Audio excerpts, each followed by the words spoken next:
Rete positif, si span plenye, ou trop di ak tête ou, comme ka di ti phrase sa yo en espagnol. Oui, ou obligé konnen, parce que ça qu'arrive ou gen besoin ou sou tout. Vamos, rete positif, comme ka di phrase sa en espagnol. Mantente positivo. Là, tu t'adresses à un homme. Mantente positiva.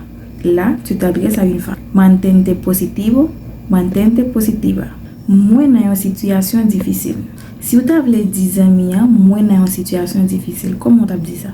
Estoy en una situación difícil. Estoy en una situación difícil. Si span plein. Si span plein. En espagnol, ça se traduit par deja de quejarte. Deja de quejarte. Le verbe c'est quejarse qui signifie se plaindre. Se plaindre. Et sou t'avle di pas sous-estimer tête. Qui j'en t'a dit ça? No te subestimes. No te subestimes.